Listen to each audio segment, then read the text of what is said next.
So the cigar brand I'm going to talk about today is Quai D'Orsay. Yes, I said that in a French accent. Now I said that in a French accent because in another lifetime I had a I was the words don't come out of my mouth properly. I was married to a French lady who would often swear at me in French, and Nice. so by a process of osmosis, I have absorbed the French and the French accent into my system.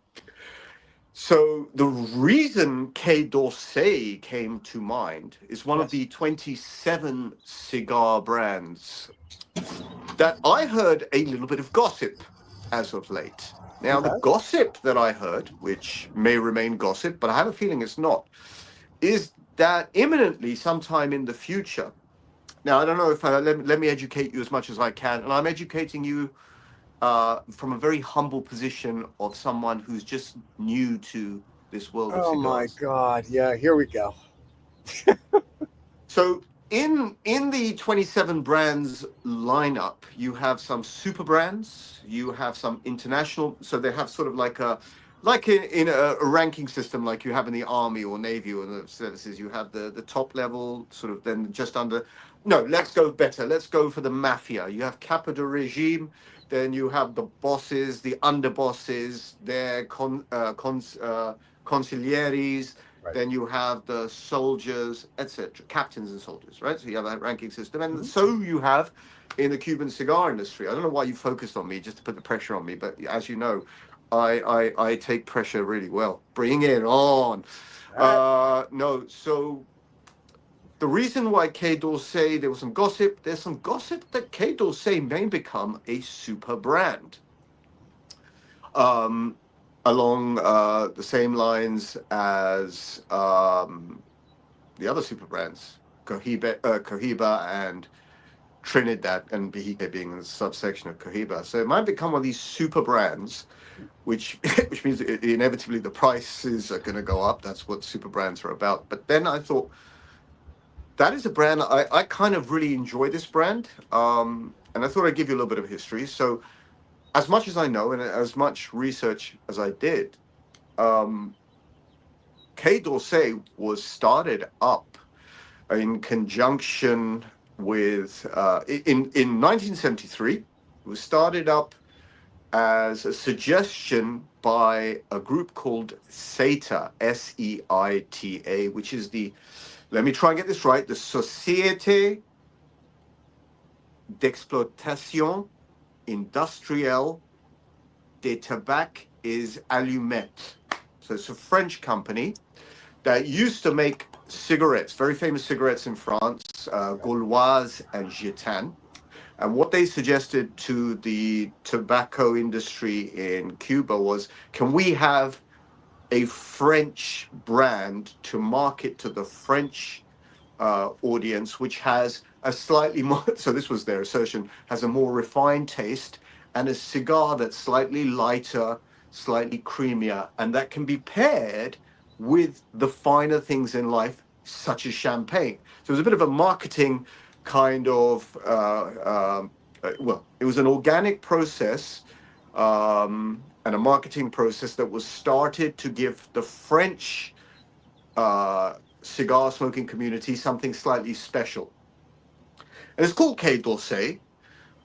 And this happened, and it happened in 1973. And it's called Quai d'Orsay because SEITA's office was on a road on the south bank of Paris called Quai d'Orsay. I've been there. I was there a couple of years ago, smoking a beautiful Quai d'Orsay um, French regional. Okay.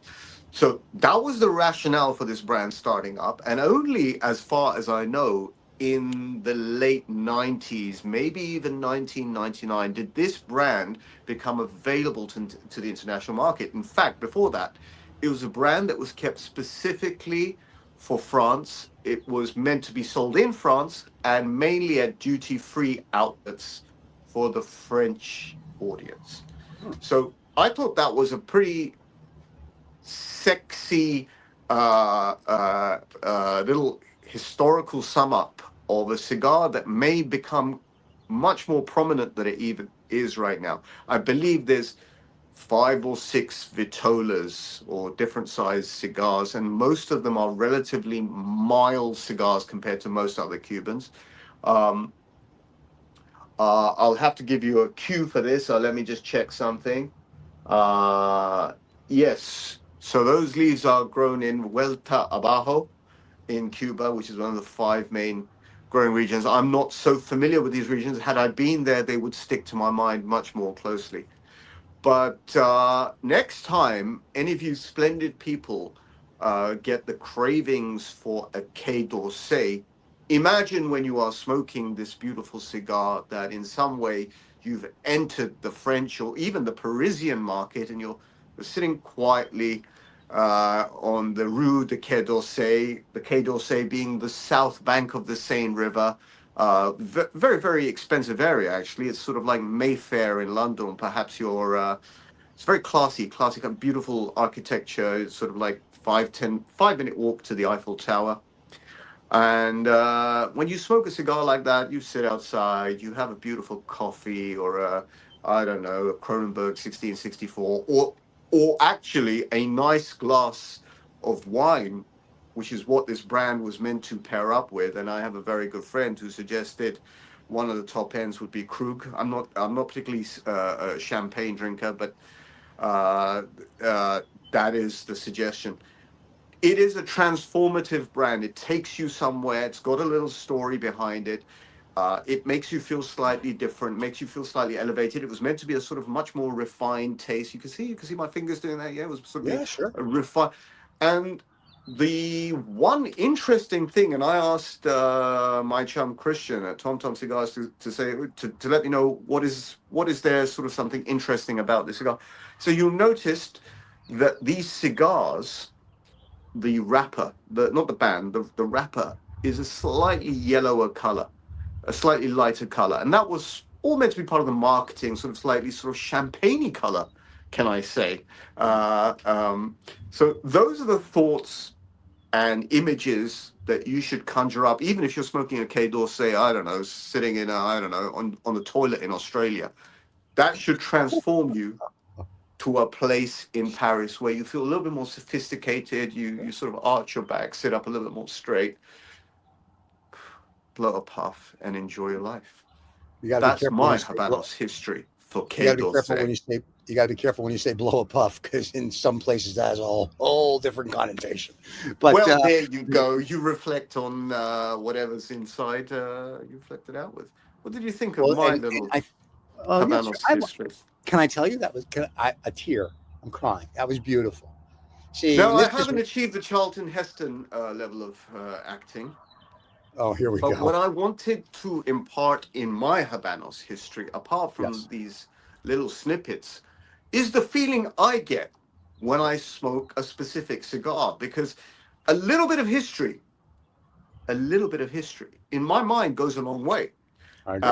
And that's why I said you sort of like arch your back a little bit, and you think, oh, yes, I am that fine international gentleman sitting in Paris having Wow. a cigar that has been rolled in Cuba and specifically for this market.